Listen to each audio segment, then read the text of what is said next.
Hello everyone, it's Katie here and welcome to today's webinar, which is all about teaching debating and why it could be a fantastic niche for you if you're an online ESL teacher wanting to earn more or scale up your business teaching online. Now, just getting things started, so if you are joining us live, please let us know in the comments that everything's working okay. Let me know where you're tuning in from and what you're excited about in today's session. If you are watching the replay, I'm going to be adding chapters so you can jump ahead to the relevant sections that will be interesting for you. There'll probably be a minute or two of warm up, so you have some time to grab a cup of tea, make sure you're all settled down, ready to go. And of course, if you're watching the replay, you can jump ahead a little bit if you need to get to a relevant section for you. I'm just going to quickly double check that everything is working okay. So let me know in the chat that everything is streaming live. I'm just going to have a double check on YouTube in particular, because I think most people join us normally on YouTube. Let's see, is that streaming?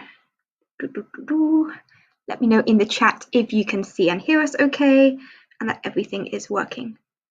Oh, look, fantastic. I can see it's going live. Excellent. We've got a few people tuning in already and great to see you. Stefan, fantastic. Thank you so much, guys. Awesome. Okay, I'm not going to do a massive warm-up. I'm going to jump straight in. There's a lot to get through today, but do just, join us in the chat. Let us know that you're here. It's always good to get an idea of who's joining us as we go along. So yeah, today's topic is all about teaching debating. As a bit of an introduction to me, if you are new here, hi, my name is Katie. Most people know me as the director of Abridge Academy, which is a website selling digital teaching resources for online ESL teachers. I've been an online teacher since 2013. I'm a qualified classroom teacher here from the UK, and I've also lived, studied and taught in the UK, China and Japan before. A few years back, I co-founded a Chinese online ESL startup program, so I've got some experience there in terms of the business side and scaling up your business as well. But right now, I'm focusing on my own independent online teaching and selling curriculum and courses for online teachers through Abridge Academy. Okay, and I do want to jump into this idea of niche teaching. So you might have noticed that today's webinar is not just about debating, but why debating could be the best niche for you. And if you are unfamiliar with the word niche or niche, depending on your specific dialect of English, a niche means a sort of specialism or specialist area that you're going to kind of narrow down in on in terms of the students that you're teaching. There's a lot of benefits and advantages to this. But before I run through some of the details of that, please let me know in the comments what you teach, if you have a sort of specialism as such, if you have a niche that you're focusing in on, and if not, what do you teach? Who do you teach? What do you enjoy teaching? Let me know in the chat. So you've got some more people joining us. Hi, Juliet. Great to see you. Hi there, Dora. Awesome. Great to have so many people joining us live today. So yeah, let me know what your niche is in the chat. And I want to kind of summarize then, why do we have this idea of specializing in a niche? I'm going to do a lot more, I think, later on in later webinars in terms of finding a niche and narrowing down and this kind of thing. And today I just want to give a quick intro and how that leads into this idea of teaching debating.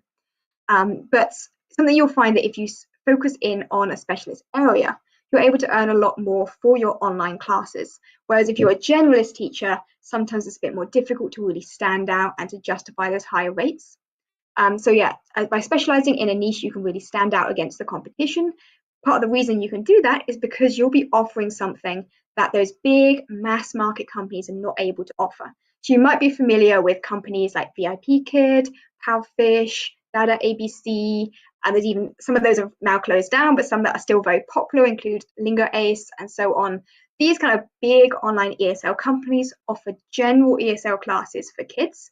They have a huge marketing budget. They've got a big brand name, loads of people recommending them.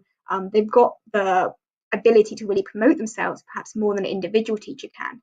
So in order to stand out against them, you want to kind of avoid being in direct competition by offering something that's special, that's unique, that's different, that's a bit more specialist, a bit higher value, something they can't get from those companies. Another great advantage of focusing in on a specific niche is that you become, more of an expert in it. By teaching one thing more often, you can really develop in your skills and become more of an expert. And that can really help you be more confident as a teacher and, of course, upskill. And therefore, that links into the idea of earning more, charging higher rates because you're a specialist and expert in a particular area. And one thing that we don't really see many people talking about, but I think is a really big advantage of niche teaching, is that it can also reduce your lesson planning and prep time a lot.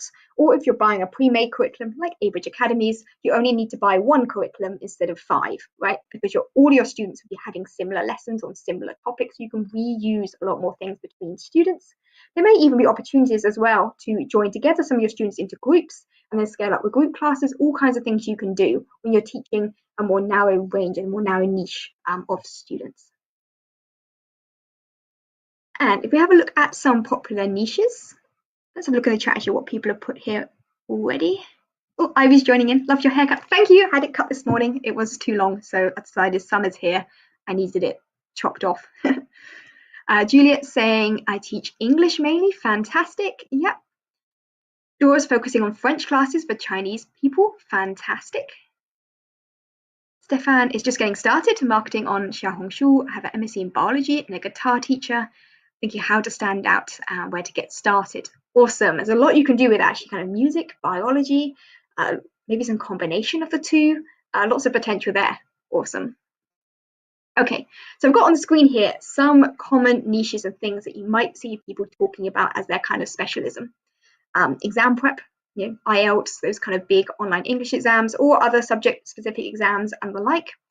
Business English, very popular if you like teaching adults. Often people focus in on a specific industry or a particular skill, like presentation skills or interview techniques or something like that within that business English category. English for academic purposes. This is things like academic writing skills, for example, teaching students how to structure essays, that type of thing. Subject-specific English, that's kind of linking to the previous one, but say scientific English or historical English or something, I don't know, like related to a specific subject that they might need for school.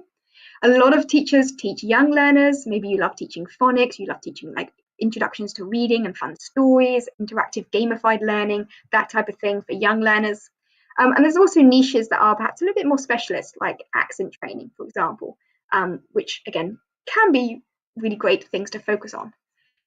However, you notice I put a note on the slide here that I personally am not a big fan of many of these sort of niches. And I'm also not really a big fan of the idea of just pick a niche off a list, I'm going to be honest. But that's maybe a topic for another webinar. But if I have a look at some of these niches that we've talked about here, let me just position my face so it's not covering up notes. One of the big challenges I notice with these niches is that they can put a lot of pressure on you as a teacher and also on students. Often they're quite results driven. For example, exam prep being a very obvious one here. Students have got to pass that exam. There's a very strict deadline. And sometimes they reach out to you only a few weeks before the exam and they'll say, help, my IELTS exam is in 3 weeks. I need to get like 7.5 on the IELTS exam in 3 weeks' time. We need intensive classes starting today. And it can be a lot of pressure, and sometimes the students aren't ready yet, and it can cause a lot of stress, I find. Another issue I find, again, particularly with exam prep or sometimes the subject-specific kind of classes or EAP, is that you can have quite a high churn rate, and that's because they tend to be quite seasonal. So, all kind of a fixed length of time.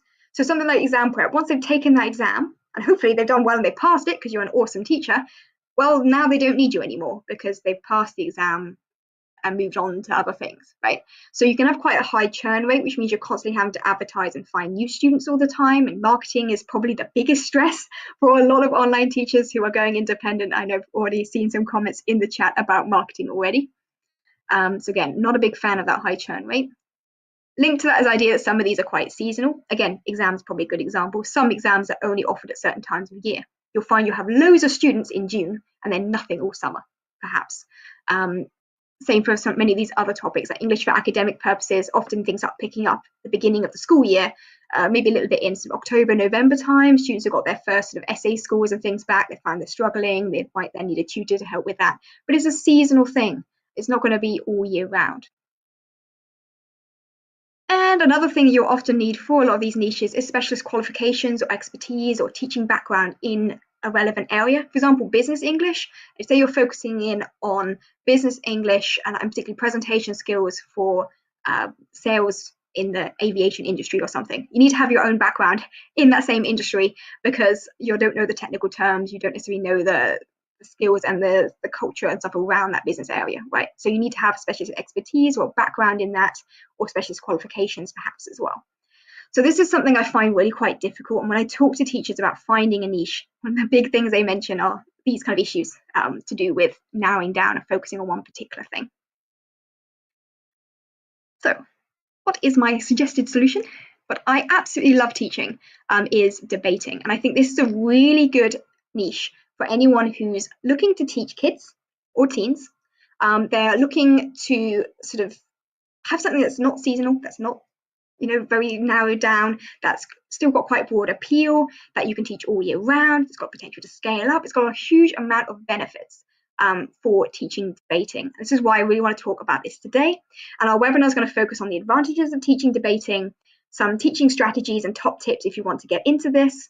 I'm going to be talking about how you can find pre-made resources for your online debating lessons, and of course some marketing tips and some strategies to start getting students on board and start working on this summer, because summer is a great opportunity, great time to start working on a new topic, a new area that could be of interest to your students. So why teach debating? Hang on, my face is covering everything up. Okay, so debating is fantastic for both students and teachers. A lot of advantages. I'm going to put up on the screen here. So firstly, you can teach quite advanced speaking skills and grammar, but in a kind of practical, interesting context. So you often find that if you're teaching textbook-based classes, once they start getting to the higher levels, some of those textbooks just focus so much on grammar or boring stuff, right? And debating can be a great way to really bring that to life and take it into a real context and link it to their own interests, that kind of thing. It also develops a huge range of valuable skills relevant to exam prep, to interview technique, to academic writing and academic discussions. A lot of those niches we talked about previously, a lot of the skills you need, that students need to be successful with that, they can develop in debating, but over a longer length of time and more fun and relaxed classes. So let's say they want to start working next year in preparation for the IELTS exam that they're going to take in a year or so's time. Well, at this point, they don't want to do exam prep, right? They're not yet ready for that. But this is a great way of building up the background skills and the English kind of foundations they need to then be successful in those exams, because they'll start learning how to formulate more extended sentences, give reasoning, explain their arguments, talk about sort of specialist topics or use data to back up what they're explaining, like all kinds of stuff like that, which are very relevant in a lot of useful exams and interviews and academic contexts as well. But it does all of this without being too boring. And finally, for you as a teacher, you have a lot of potential to earn more. Not only are you specializing in a particular area and something that's not available with those mass market platforms, but also you have the potential, if you want to scale up with group classes, because debating really does work well if you've got a whole group of students who can sort of share their own ideas and engage in that open-ended debate. I'm just going to pop across to this question here from Juliet, who specifically linked to that. Do you have to teach it as group classes? No, is my answer. Debating can work both one-on-one and for debates. I teach group classes, I teach one-on-one classes with debating. There's a lot of flexibility here. If you're teaching in a one-on-one context, you might teach it in a slightly different way. The strategies will be a little bit different, but the resources that you can use to debate topics you pick and the same basic skills and things that you're working on will be very similar. In a group class, the classroom management and the interactions that students are engaging with will be different, but it does work very well one-on-one and in groups. Okay. Right, lots to get through today. So, by the way, do put questions in the chat. So if you've got any questions at all or any comments or ideas that you'd like to share, do comment in the chat as we go along, and I'll pull those up on the screen where relevant, or we might do a kind of Q&A thing at the end as well. We're talking about then those advanced skills that students can learn through debate. Firstly, I want to have a look at some grammar skills they can develop. Now, grammar has got a bit of a bad rep, I think, when it comes to English teaching in particular, because we think of those really dry, boring worksheets and endless exercises, drilling tenses or something. But with debate, you can make it a lot more fun. They can actually put it into real life practice. But here are some examples of some of the grammar topics that you have to know and you have to work on to be successful in a debate. So conditional sentences, if we could wear whatever we liked at school, then students would feel happier, right?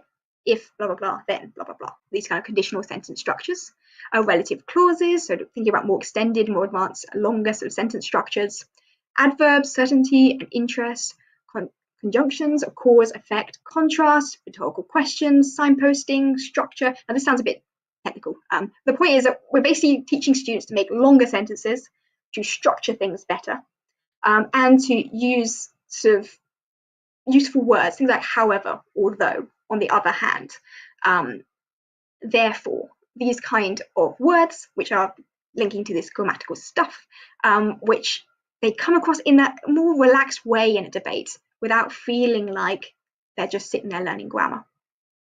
So yeah, it's a great way to work on advanced English grammar, but without it feeling like a grammar lesson. Another really important thing that they're also learning in debate, I mean, I feel like speaking skills goes without saying because it's hard to have a debate without talking, but it's basically a key thing you can really focus on. It really helps you sell debating classes as well, is the ability to develop more advanced speaking and sort of general rhetoric kind of skills. The ability to speak more eloquently, to speak in more extended sentences, to explain your reasoning and opinions, to use data, to use evidence to back up the arguments that you're making. Also, active listening skills. So in a debate, it's not just about you talking a lot.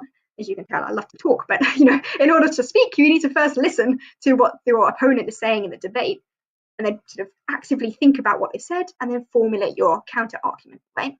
So it's teaching them that sort of advanced listening skills and the ability to respond to what other people are saying. Also, even anticipating what your opponent's arguments might be, and then in advance, so countering that potential argument. Also more advanced sort of persuasive techniques. So we think about, say, public speaking or persuasive writing even. You need to be able to sort of persuade people, and you use techniques like rule of three, for example, or repetition, storytelling techniques, to basically speak more eloquently and persuasively. And of course, it can even link into more advanced things like identifying flaws in reasoning, picking apart your opponent's arguments, things like that, that can really help them, again, not just in the speaking context, but also more widely as well. And then finally, there's really key soft skills that they develop through debates. And these soft skills are all excellent transferable skills for whatever they end up doing in the future. Remember, I mentioned already about sort of academic use of English, academic writing skills, interviews, all that kind of stuff. These kind of skills are super important in a huge range of different contexts. So in debate, you're developing critical analytical thinking skills, teamwork, collaboration skills, active listening, mentioned that already. Also conflict resolution and sort of emotional regulation. In a debate, you need to be sort of well-reasoned and present your ideas professionally, right? And rather than getting too emotional about your arguments. Being confident, being able to speak in front of an audience. Also global awareness, thinking about different problems and things outside of your own sort of personal experience. And this is something I found with my own students, is that parents have commented saying, oh, it's been really great for my child to start thinking about the global problems, about different people's situation. A lot of the students that we teach online, if you're teaching private classes, they're often going to be the slightly more well-off and sort of wealthier parents. Some of those will have, traveled a lot and maybe have some global experience, but won't necessarily have a lot of, how to explain, like, not necessarily have their own personal experience of struggle as such. So by thinking about debating, thinking about different perspectives, different points of view, and sort of empathizing with a completely different person in debate, that's going to really help them what they go on going forward as well. Okay, sounds like I'm rambling a bit, but there's a lot of skills you develop through debate. I'd also point out, by the way, I've taught debating classes not just to students with English as a second language, but also to students who have English as their native language as well, because these soft skills, this is not an ESL related thing at all. These soft skills are useful for everyone. So debating can really help you also expand and start to explore teaching, students who've got English as a first language, as well as those who've got English as a second language. I know most of my audience are probably ESL teachers. Not everyone. I know someone mentioned French earlier. But debating can link in to teaching a wider range of students too. Ivy's commented, I teach ESL to kids and we're using Abridge Academy's debating lessons with 3 students, their parents, and they all love them. Fantastic. Thank you so much, Ivy, for that wonderful feedback. Anne's asked, how do you get students to speak in longer, more developed sentences? So when it comes to the debate, rather than just having sort of a general chit chat, which you can warm up with a sort of general sort of conversation and ideas, but you can start then structuring, helping them build those extended sentences. So you can give them sort of certain prompts and sentence structures, like I think blah blah blah because blah blah blah. That's immediately a longer sentence because we've had to add an explanation on the end. So as your students talk, I'll often make notes on the screen of what they're saying, and then I'll work with them to extend that sentence, to give evidence, to give a reason, maybe fix a few grammar mistakes or something if there's something they're not quite using accurately, particularly if there's a kind of a major error they're making multiple times. So it's about listening to what they're saying, maybe making notes and things on that, and then helping them develop their responses, giving them sort of useful prompts, useful words, useful structures. And these are included, we'll talk a bit more later about the pre-made lessons that Abridge Academy offers to help with this.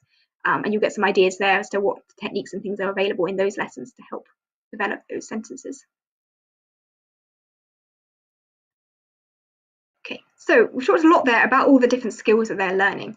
And so basically to summarize, the key thing is that they're learning a huge range of transferable skills and advanced English skills that are going to be useful in academic contexts, in exams, and also in professional contexts and things as well. And most importantly, it's going to do all of this without being boring, because no one wants a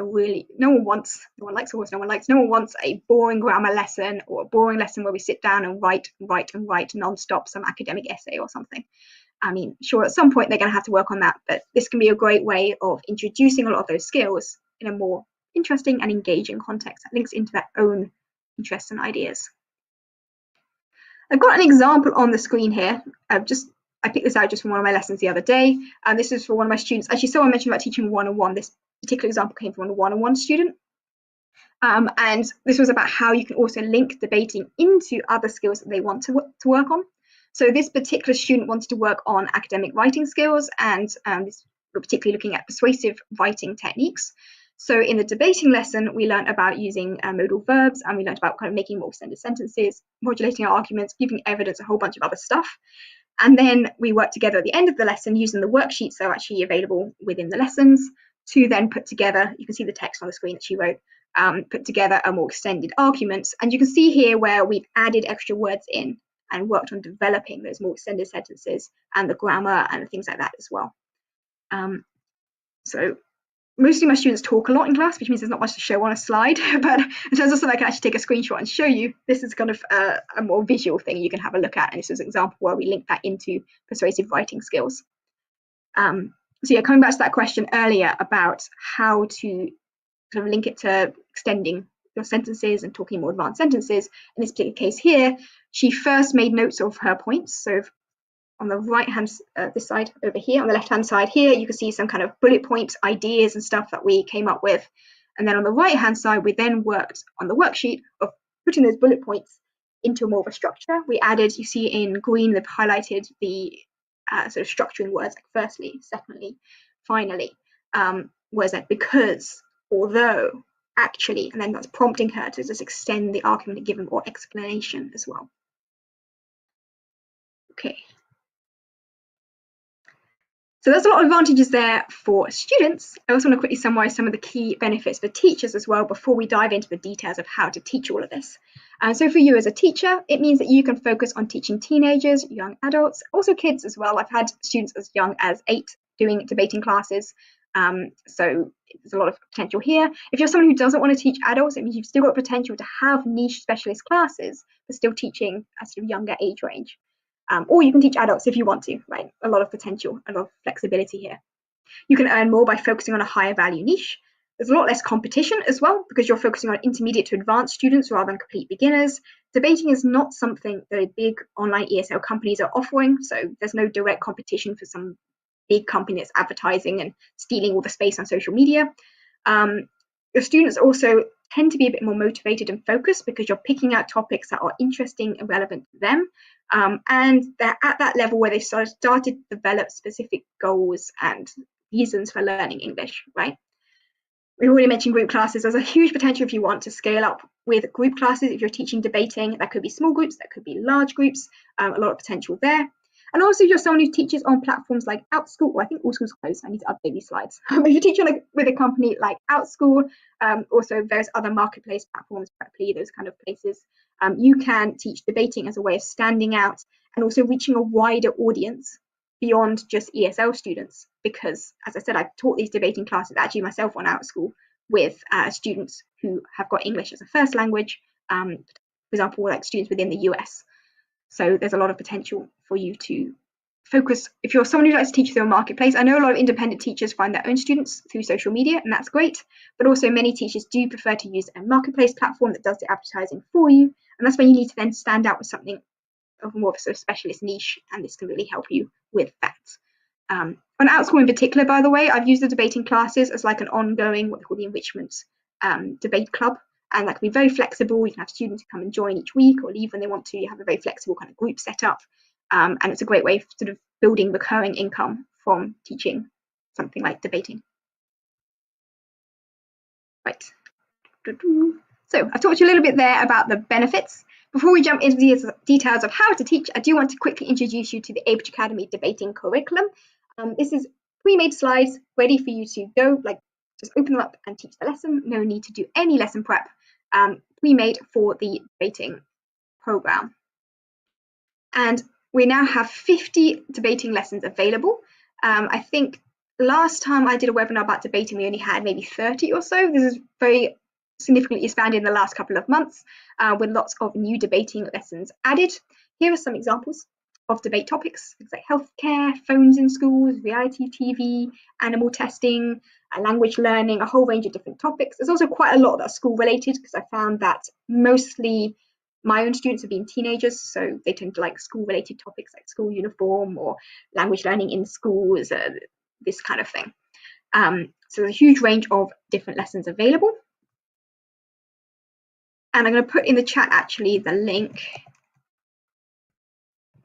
Let me just add that, kind of pop in the chat. It's also in the video description if you are watching on Facebook, or if you're watching the replay, it's in the video description, where you can check out those lessons. There's some free lessons available for you to start with, and then there's also the upgrade to the paid curriculum if you want to have access to all of the lessons. Essentially, debating lessons, they include structured skill development, like built into lessons themselves, working on grammar, vocabulary, debating skills. There's lots of interactive activities, drag and drop quizzes, matching activities, that kind of thing. All the discussion questions are there, so you're not having to plan and sort of think about these things outside of class yourself. And there's even some lessons that teach your students how to work towards competitive debates as well. Like debating, we're talking here a lot about sort of using debating as a way of teaching English, but some students actually want to enter into debating competitions. So there are lessons that help them prepare for the sort of structure, the format of common competitive debates. There are some quick examples on the screen here. Let me pull up a few.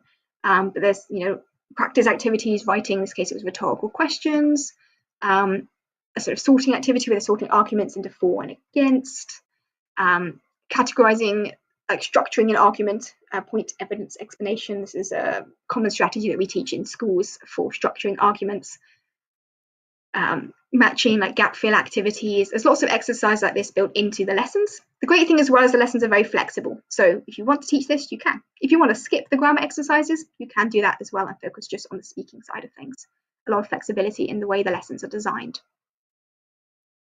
And if you had a look at the lessons previously and haven't looked back in the last couple of months, I also want to introduce you to the more flexible debate lessons that have been released more recently. These have got more of a focus on speaking skills. So a lot of teachers gave feedback saying their students basically just want to learn how to speak more, and they're using these as advanced speaking lessons. So there's a lot more discussion questions and things built in already. And there's more flexibility as well as to how you link it to the advanced speaking skills, extended sentence structures, writing skills, grammar. So rather than everything being totally structured, there's a bit more flexibility on the newer lesson slides. So do have a look at those and see if it works for you. For example, here we've got I think this was about homeschooling. Yes, a debate on homeschooling, and there's some like data and graphs and stuff for them to analyze, some discussion questions, helping them practice using data in this sort of related to this debate topic. Another one here was about video games, and again looking at data, and this was a screenshot for one of my classes. So you see I've annotated and doodled on the screen with my students, picking out some key ideas, and there's little question pop-ups and things as well. There's also a lot of reading comprehension practice built into these slides. So a lot of the debate, it starts off by introducing sort of different people's opinions. So there'll be one person who says this bit of text here, someone else who makes the opposite argument, and students work through discussion questions, picking out structural features of the argument, picking out reasons for and against, so answering comprehension checking questions and stuff related to that reading exercise. And then there's also a sort of summary slide on these where you can identify arguments for and against, and these are flexible text boxes, so you can type in the text boxes, students can add their own notes and bullet point comments. You can use this as a way of having a more open-ended discussion, making some points, and then coming back to what someone asked earlier about how to link this into more extended questions. There's these little pull-out boxes you can see just over here. I've pulled out one of the boxes that's to do with structuring an argument. It gives them those sentence structures and those useful words and phrases to help them formulate their argument in a more sort of professional, structured way. So they can write in the boxes and then they can start working on extending those sentences on the screen. Another pull-out one is, you can see on the right-hand side, left-hand side, there are these little tabs that you can pull out from the side of the screen. One of the pull-out tabs looks at creating counter-arguments. So although, actually, some people say, however, it's true that, but these kind of structures. So you can then use that to then work on, look over here, some counter arguments with your students, again, writing them in the text boxes, having that discussion while you're doing this. And then there's lots of sort of discussion questions and things built in for all that extra speaking practice, so you never run out of things to talk about. At the end of each of the slides, there is now built-in feedback. This is something that's been available in our core curriculum for a while.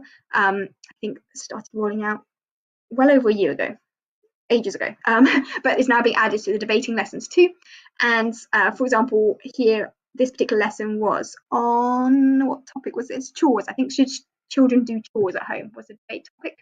And looked at some new words and developed some reading skills, blah, blah, blah. You can see those learning objectives. You can tick the little stars to rate them against the learning objectives. You can write a personal comment, take a screenshot, send it through to your student afterwards as feedback on how they did in the lesson. So there's a lot of flexibility built into the new debate lessons. So do check those out if you haven't had a look recently. And finally, another great thing that is included with the Abridge Academy debating lessons are downloadable workbooks that accompany every lesson in the debating curriculum. These focus on structured skills practice. For example, grammar or organising arguments. There's also a lot of writing practice where they can write out their own argument in a lot more detail. And also things like independent research tasks or things where they've got to go away and come up with their own ideas and find their own data to back up what they've been saying. This is really great for homework, or you can also use that in class, whether it's a group or one-on-one, do independent work where you can develop some of those wider skills. For example, that example I mentioned earlier with linking it to writing skills. So I had a student who wanted to work on academic writing. So the workbooks, I highly recommend checking those out. I don't think I put a screenshot here. No, I haven't, but they also have vocab lists as well. So for each lesson, there's a vocab list you can send to students before the class where they can preview the new words and definitions and like translate it into their own language so they know some of those keywords before the class itself. I usually send the workbooks beforehand as well, because then students can come up with their ideas and start planning before the class.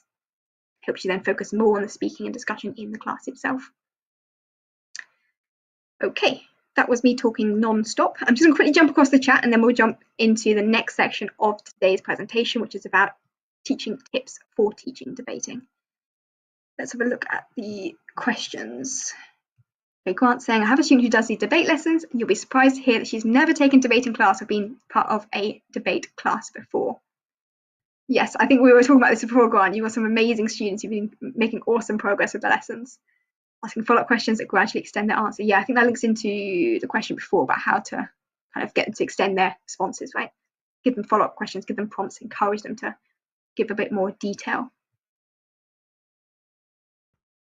You can't say the grammar is taught indirectly. Yeah, so there are actually, on some of the lessons, there are structured grammar exercises, but I think the key thing about debating is that it's not boring worksheets. Most of the way that we teach the grammar is that more indirect. They'll pick out examples from the reading comprehension task that they can see what someone's opinion is, and they'll pick out some examples of that grammar point and analyze it a bit, maybe make their own arguments using that grammar point.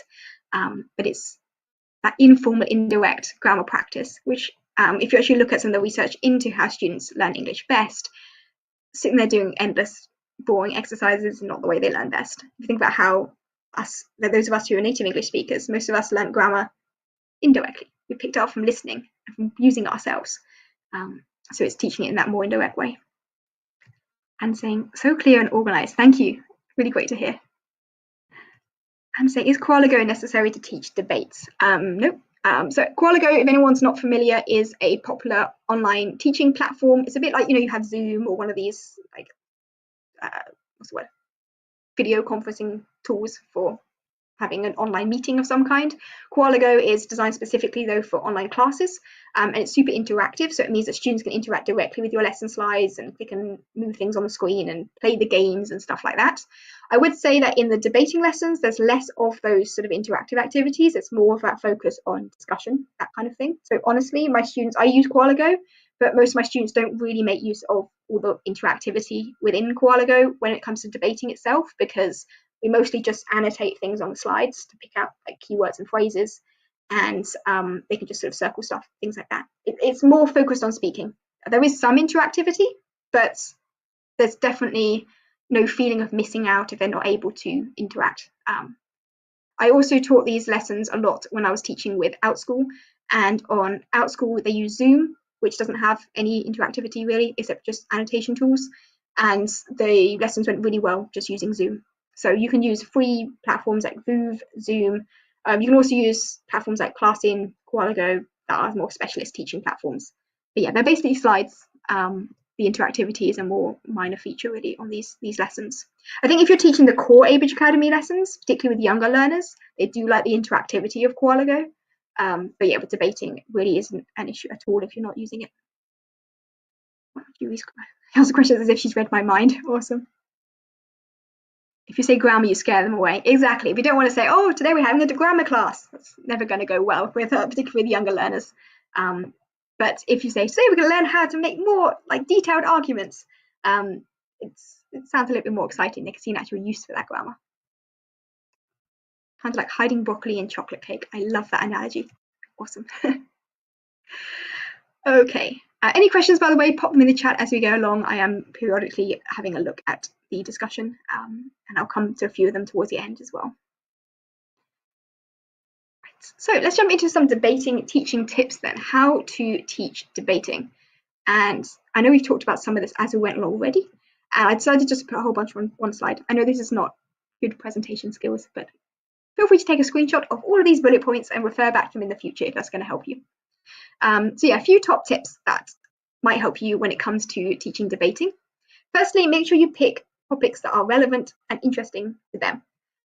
So for example, if you're teaching teenagers who are still at school, then you probably want to sort of pick out topics that are relevant to stuff to do with school, if that makes sense. If you're teaching adults, there might be more interesting ones that are career-related debate topics. And the topics you want to have are interesting and relevant to them. There's got to be some controversy in the sense there's got to be reasonable arguments for and against, but you don't want something that's going to be so controversial that people have maybe overly strong opinions on one side or could result in sort of more problematic discussions. So you've got to be very careful with the topics that you pick, I would say, with debating. So always have a think, and this also relates to the culture and the sort of the background of your students. Think about what kind of topics would be interesting and relevant to them and have the right balance in terms of having arguments for or against but not being too controversial. Always encourage your students to share their own opinions. I feel like this goes without saying, but sometimes it's tempting when you're looking at, particularly like the reading comprehension bit where you're picking out arguments for and against. Encourage students to sort of say, do you agree with that argument? What do you think about this topic? Have you had this experience before yourself? Get them to think about how it relates to their own opinions and ideas. I'd also say try and support students in understanding different points of view and perspectives. For example, I was recently teaching the debate topic that was about pets in cafes. Like, should pets be allowed in cafes was the debate topic. And one of my students was like, oh yeah, pets are really cute. Like, of course they should be allowed in cafes. That was her only argument. Like, pets are cute. They should be allowed in cafes. There's no other possible argument against this. That was kind of her opinion. So getting her to think, okay, well, actually, let's have a look at these examples and pick out some actual evidence and situations where, for example, someone with allergies and how that could affect them. I get to think about a different point of view that, okay, she doesn't have an allergy. She doesn't necessarily have personal first-hand experience of that, but try and think and put yourself in someone else's shoes and think about their perspective. Next bullet point I put here, emphasize that debating is not just about arguing. I teach them active listening skills. I directly teach them how to listen and then respond to what other people are saying. As you can tell, sometimes I love to talk a lot. Okay, I love to express my opinions, but debating is not arguing. So you've got to make balanced and reasoned points of view. You've got to use evidence to back up your point. What I often do actually is I'll get students, particularly this works in a group situation, I'll tell students you're going to argue for and you are going to argue against, and then I'll switch them around. Or I'll ask them at the beginning of the class what their opinion is, and then when it comes to the actual debate part of the class, where we're having that more open-ended debate, I'll tell them they've got to argue the other point of view to what their own personal point of view is. This is not only forcing them to understand different perspectives and different arguments, and making them really think about how they're phrasing things. This also helps pull them away from arguing from their own personal emotional point of view, and makes them sort of think a bit more critically about the arguments that they're making.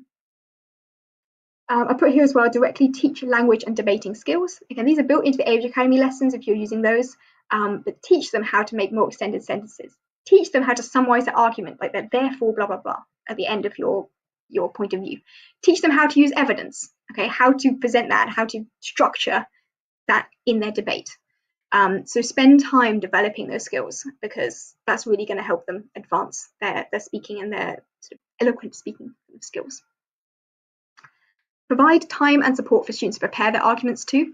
So this is one of the reasons I like to send the worksheets to students before class, because then they can go away and think of their own ideas. Sometimes it takes a while to come up with arguments, right? To put them on the spot, they're having to think, like even if it was in their native language, they're struggling to think of ideas. So by giving them time before the class, in their own time, to think of their reasons for and against, it gives them a little bit more preparation. If you're teaching a group as well, and maybe they haven't prepared things beforehand, you can also do things like putting them into breakout rooms, separating them out to plan things in smaller groups first, and then coming back together for your overall group debate. So it gives them that time to work on things. And also linking is the idea of preparing, give them opportunities to research statistics and evidence and wider perspectives beforehand, because it's going to just give that extra level of detail to their responses. Okay. So let's end with a few marketing tips. I know people already mentioned in the chat about marketing, like how to advertise and find students, how to persuade students that debating is the thing for them, because often, I mean, some students are specifically looking for debating, but often students are just saying, oh yeah, I want advanced speaking classes, and I don't really know how, like, you can reach that kind of intermediate plateau in a language and they don't know how to stretch themselves beyond, how to persuade them debating is the way to do it. So a few marketing tips. So when it comes to social media posts, and this is the same as well if you're writing things like blog posts or you're writing an email newsletter, these are some ideas of stuff you can talk about in your marketing content. So for example, on social media, you could post like a controversial question, pick out something that's in the news or pick out sort of trending topics, and just post that question, that's it, and ask people what their ideas are. So it's getting them to think of opinions, and it's going to then attract the kind of students who've got opinions on different topics, who are interested in the news, who are interested in the kind of things that you might be interested in talking about with them in the class. That's also a really great way on social media in particular to get lots of engagement, because people are going to be commenting, people are going to be replying to other people in the comments, and that's a great way to sort of boost your content up in the social media algorithms of various platforms. Another thing you can talk about in your marketing content are debating strategies, kind of what we talked about today, right, in today's workshop. And you can replay this and watch back the replay, by the way, on YouTube if you want to grab some ideas from this. But talk about debating strategies, take screenshots from some of your classes, perhaps, of those particular techniques and how they're actually applied in context. Teach them a specific skill and do that as a value-based post on social media or on your newsletter or something like that, teaching those debating strategies and how that links into valuable skills that they can actually use in everyday life or thinking of their specific goals as well. Talking about goals, make value-based content focusing on like what the point of learning debating is. Because sometimes people are thinking, oh, debating's only if you're in the debating club and you want to enter competitions or something with debating. Not necessarily, right? A lot of students are using debating as a way of preparing well in advance for things like IELTS exam. So if you're targeting students who are that kind of age range and looking to study abroad or something in the future, maybe you want students who are, say, 14 to 16, so they're a bit too early to be thinking about actual IELTS exam classes, but they know they want to study abroad because it's not that far away for them yet, and they've got to catch up on the English needed before they can start working on exam prep. That's a perfect opportunity for you to make posts and make social media content about how debating can help them develop the academic English skills and the skills they need to demonstrate in their exams in order to do well at things like the IELTS exam. Or if they're maybe moving to an English medium school and they're going to have to write essays and things in English, talking about how it's going to help them if they move to a university abroad where you often have to write essays and talk about your own opinions, and even engage in sort of debate type situations, and also give presentations, public speaking skills, all of that great stuff we talked about at the beginning of today's webinar can be fantastic content to talk about in your own marketing as well. And finally, you can also use class clips and student insights as well to show like your teaching style, to show how students, how your students are actually doing. Use case studies from your students and how they've been successful and how they've used debating to achieve specific goals. That's really helping them make progress with what they've been working towards. And celebrate your student success. It's a great way as well to use that sort of real life stories and case studies to help you stand out. Okay. Another quick thing I do want to mention, I wasn't quite sure where to put this in the presentation, so I just sort of dumped it at the end here. It kind of links to marketing in a way. When you have new students who are getting started with debating, Abridge Academy's got these parents' guides that are available in a range of different languages, which give detailed information on what's included in the debating lessons, some advantages for students of learning debate, top tips for what they can do to help their child outside of your classes, all that kind of stuff. Feel free as well to steal ideas from those when it comes to your marketing as well. Lots of great suggestions and topics in those parents' guides that you might find helpful to talk about with new students as part of the onboarding process. Okay, powered through a lot of stuff there. We have some time now at the end to discuss any questions you might have about either, it could be the Abridge Academy debating lessons, about debating more broadly, or any of the other stuff we touched on in today's webinar. I also want to let you know about next week. I have same time as this webinar, but next week, a awesome, very exciting session coming up with a teacher called Gemma, and talk about how she scaled her business to 6 figures by setting up a tutoring agency and then franchising it, and how she managed to do that while still having a good family life. She can talk about lots of different strategies for scaling your business and her own experiences, and how she managed to make a huge success out of that. So get excited for this session next week, same time, same place, but next week. If you'd like to hear that from our guest speaker, Gemma, I'm really excited to see what she's got to talk about next time. Okay, let's have a look at the chat. I feel like I answered quite a lot of questions as we went through, but I'm going to have a quick look. Any other questions or comments, put them in the chat. And we've got a little bit of time at the end here to discuss these while we wrap things up.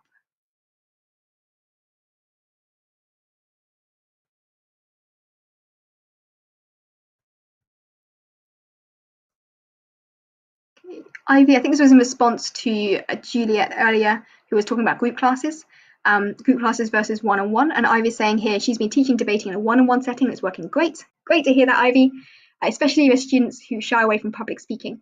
But I do plan to set up a group for peer interaction. Great. And that's the thing, I think you can adapt this. Debating is something you can do one-on-one, or you can do it in groups depending on the students you have, their personality. If they're quite shy, if they're nervous of engaging with a large group, start them off with one-on-one classes, or like a very, very small group, just them and one other friend perhaps.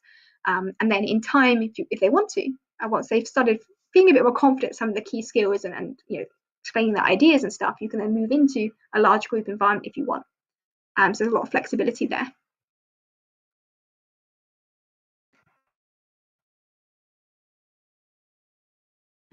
Got other questions in the chat. Comment here saying, hi Katie, hi, thank you for joining us. Juliet saying, looks fantastic, thank you. Thank you so much, Juliet, really appreciate that. And I'd also say, by the way, guys, please do check out the Abridge Academy debating lessons. I'm going to put the link in the chat again. You can have a browse at the different topics that are there. If you've got a free tier account, there are, I think it's 4 free lessons available in the debating curriculum at a range of different levels and topics for you to use. If you've got a paid account, there's now 50 lessons available, which is super exciting. There's loads of content there for you to get started with. So do have a look on the Abridge Academy website. I'm going to pop that up on the screen here. At the debating section where you can have a browse of the lessons and get some ideas and start using them with some of your students. I realized I was going to mention this earlier. I didn't really talk much about it, but if you're running things this summer, I know I did a webinar a while back talking about what kind of stuff can be great to do as a summer thing. Summer holidays are coming up, or in fact they've even started in some countries already. Summer debate camp could be a really great thing to do if you want to just try out debating. And try out this group class format, or try out some of these debating lessons as something to do over the summer when students might want to take a bit of a break from your normal structured curriculum, perhaps. So do have a think about that over the summer. And saying AI cannot teach debate. Do you agree? I agree with that. Yeah, this is another really good point. Why is debating such a great thing to focus on? Well, let's be honest, those mass market beginners lessons, there are already companies offering AI tutors. I'm not sure if some of you guys might be on Xiaohongshu and seen some of the stuff on Chinese social media. China seems to be ahead of the game a lot when it comes to this sort of stuff. There are a few companies out there now that are offering AI-based classes for beginners English, where there is sometimes it's a recording of a real teacher, or sometimes it's like an AI tutor, where it looks like a real person, but it's actually a robot who teaches the stuff, like teaches them the new words, and the student can record themselves saying the new words, and they can have a little mock dialogue, that kind of thing. It's starting to come now for beginners ESL classes, and everyone's got their own opinions about AI. But I think if you're someone who wants to keep teaching real classes with real teachers and keep your job, then something like debate is, I think, a lot more difficult to do with AI, because you need to have your own opinions. You need to be able to draw on a wide range of different sources. Now, AI can pull up data and stuff, but sometimes it also hallucinates and makes up stuff. And another thing that's really good in debate is when you can draw on your own personal experiences and use that as an example, as evidence, right, as case studies. So again, that's something that's quite difficult to do, at least genuinely, authentically, if you've got an AI tutor. So I agree. I think this is a great way to stand out and kind of stay competitive, even as AI starts to expand more when it comes to the online teaching kind of world. Yeah, Grant's saying I absolutely agree. Yes. I mean, the stuff that AI can do that's good when it comes to discussion topics, like suggesting discussion topics perhaps, and suggesting things like arguments, but I think the actual class itself has to be with a teacher. I think it's very difficult to have an AI tutor teaching this kind of stuff. See some of the demos, they're atrocious. Yeah, those AI classes are I can see why parents like them, because they're very cheap. If you look at some of the adverts those companies are advertising for the AI tutor stuff, I think as an attempt to get a large sort of market share quickly, they're very heavily discounting them. So you can get classes for like less than $1 for an AI, or they're even paying, I don't know, a few $100s at the most for a whole year of unlimited classes. It's got a lot of advantages in the sense that it's 24/7. You can have that tutor anytime. You know they're going to be reliable. You know they're not going to teach anything that you don't agree with. They are going to follow the curriculum to the T because it's an AI robot. There's reasons why parents are going for them. I think the cost is probably the main factor. But I'm going to be honest, the ones I've seen, the quality of the teaching, I mean, all it's doing is correcting pronunciation or teaching preset phrases. Debating is so much better at teaching more authentic discussions and expanding a lot more beyond what you can ever have, I think, with an AI class. Ivy saying, thank you, Katie, super useful and inspiring. Thank you so much for joining us, Ivy. Really appreciate your wonderful insights. Okay, well, in which case I might wrap things up here. We are now approaching the hour, so it's been quite a long session. Thank you so much, everyone who stuck around. I hope this has given you some ideas of the potential of debating. There's a lot you can do with it. And I've already seen lots of people getting excited, so that's fantastic. Great to hear that Ivy's here, planning to run a debating group over the summer. Hopefully it's given you guys some inspiration of what you could do with this. Sort of try it out over the summer would be my suggestion. See how it goes. Try it with a couple of your students. Try a group program in the summer holidays.